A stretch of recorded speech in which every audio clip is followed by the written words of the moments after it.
Hi, and welcome to From the Desk of Greg Watson. And this month we're looking at three things primarily that may be of interest to you. The first is an extremely important announcement for owners of rental properties regarding having direct contact with tenants in situations where a property management company is involved. Secondly, I'm going to talk about some award success that the company has had recently. And finally, I'll give you my top 10 kitchen renovation tips which are bound to save you money and to make sure that things are going to go very well for your investment in the future.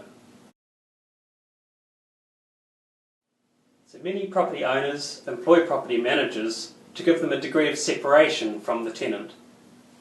So with this in mind, many of our owners enjoy less stress associated with owning a rental property.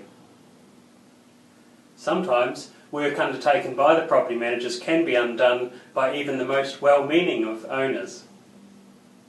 And that's what we're going to talk about in this part of the session. There are some negative effects of an owner having direct contact with tenants without the property managers being present. Also, where owners don't notify the property managers of their intentions to visit the tenanted property, they can really break some of the rules that now incur rather large tariffs through the tenancy tribunal. You see, as property managers, we need the opportunity to request if owners visiting the property is acceptable and approved by the tenants and residents. The consequences of this not being adhered to could be very costly against the owner of the property. Yes, unfortunately, litigation is alive and well in the property management industry, and tenants are well informed of their rights and the landlord's obligations within the Residential Tenancies Act 1986. So let's not give them a pile of cash if we don't need to. Here's an example we recently experienced. An owner was at the property checking on exterior maintenance without giving prior notice. And this was the first breach. It's an unlawful act and carries a large fine. The tenant grabbed the opportunity to seek permission to have a dog at the property. The owner wasn't experienced with the Residential Tenancies Act and agreed, but the owner omitted to inform the property manager. The property manager is the agent of the owner and therefore the landlord. If the manager was advised of this change to the dog situation, they could have followed the correct procedure. They would complete a variation to the original tenancy agreement allowing one dog of XYZ breed, and they would have inserted a clause that in the case of any damage done, by the dog of course, the tenant would be liable. Further, it's a good idea to put in another clause stating that if the dog was disruptive to the neighbourhood, it would have to be removed from the residence. In this particular case though, the first the property manager knew of the dog was when they were doing a pre-vacate inspection and they were greeted by a barking dog. The tenant was partway through their notice period and was due to vacate in 2 weeks' time. An application to the tenancy tribunal would have gone ahead to remedy the defects and damage caused by the dog. In fact it did, and in response the tenant lodged a counterclaim for unlawful access by the owner. And in real monetary terms, the fine of the owner negated the original claim and the owner was left out of pocket for some of the damages caused. Unfortunately, at the vacate day, the property was left in a damaged state.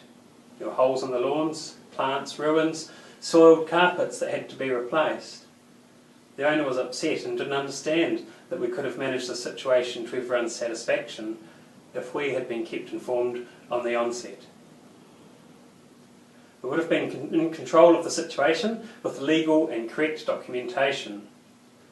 Also, the dog may or may not have been allowed by us in the first place, but unfortunately the owner neutralised our authority as the landlord by having direct contact with the tenants. Most owners don't realise that the landlord, or property manager, is the one with the legal contract with the tenant. The owner has given authorisation to the management company who becomes the landlord. However, it has been found in Residential Tenancy Tribunal that the actions of the owner can impact as landlord on the tenant. So that means that although you have the degree of separation by the property manager, if you as an owner breach tenancy law, you can be up for some of these fines. And we find time and time again property owners' decisions with regards to direct contact with tenants impact on the court rulings. The best advice we can give to any owner is to make sure the lines of communication are working well with your property manager and that they are kept informed of any letters or matters relating to the property. This allows the property manager to complete their job in a compliant and professional standard for you, while giving the best possible advice. It was with great pride and a wonderful surprise that I recently received one of the Real Estate Institute of New Zealand's Awards for Excellence. The award in question was this one, for the Best Business Development Manager of the Year. This is a national award and includes all Real Estate Institute of New Zealand companies and franchises. So what is the award and how does it affect you?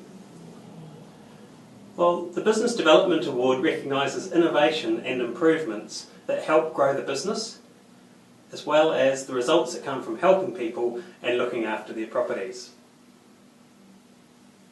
So I'd like to take the opportunity to thank you very much for all of your support and the referrals, and I'd love to welcome all of our new clients on board, and thank you for entrusting us with looking after your home. Also, thanks to many of you who have left kind words and comments about our service and have also recommended us to family and friends. It is truly wonderful that every week I have people saying to me that in response to the question, why have you come to our company, that it's because they have family or friends and they've been referred to us by the family and friends who have properties managed by Watsons. If you did have something really positive to say, it boosts my staff morale no end at our 9:30 daily meetings. So feel free to leave us some comments, and you can do so by clicking on the link below this video. Conversely, if you feel that we could do some things better, then we would love to improve our service. So again, please click on the appropriate link down below and we'd love to hear some suggestions. A large part of my working week involves giving people help and advice, most often at no charge.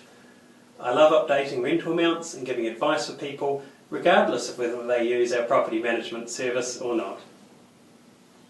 I believe, truly and sincerely, that if you give out in life, then you'll get back. So with this in mind, if you have any friends or family that need help, I'm happy to do so with no obligation. Just ask them to mention they know you, and I'll go out of my way to help them for free. Our business continues to grow and strive, however, I've never wavered from my belief that we always need to be better, not bigger. But we love your support. Thanks for watching. We're now at my top 10 kitchen renovation suggestions on a budget. Often I'm asked by people to visit a rental property and give advice on renovations and improvements. Doing regular improvement on a rental property will benefit you in many ways. Firstly, the home will attract a better standard of tenants. Secondly, you might achieve a higher rent. And thirdly, it may well reduce vacancies through tenants staying longer, and between tenants the property may re-rent faster. Finally, these improvements will add to the future saleability and sale price of your investment. Kitchens are sometimes an area of neglect, firmly finding themselves in the no man's land between too expensive and too difficult to remedy and improve. When people ask me about suggestions for the kitchens, they are often surprised to learn that they are cost-effective options as well as the more expensive. Check out the article in our newsletter for more detail. But here are the top 10 low-cost options that I feel can make a big difference. If you have others, I'd love to hear about it in the comments below. Firstly, change cupboard handles to something more modern. Reface or change the cupboard fronts, again to feel more modern, in a nice fresh neutral colour. Replace the broken cupboard hinges so everything works well. No one likes the pantry door hanging off, it's just a poor look. Resurface or change the bench top. There is a bit of a cost there, but it can massively increase the modern feel of your kitchen. Replace the oven with a good second-hand one. Add a freestanding pantry if you need more room. There's even a service where linoleum can be professionally cleaned virtually so it looks like new. Or if you have a bit more money, consider replacing the linoleum.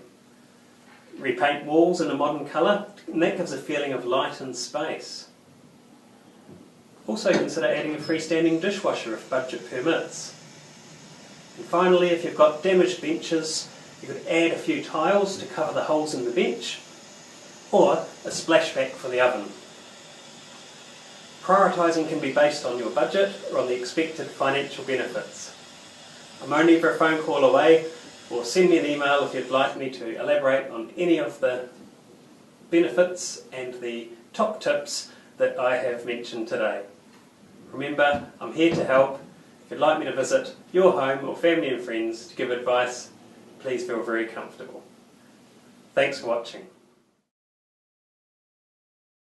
And that brings us to the end of this newsletter. I hope you found it helpful. There are some links below. Please make the most of them. I'd love to hear from you. Thanks for watching. See you next time.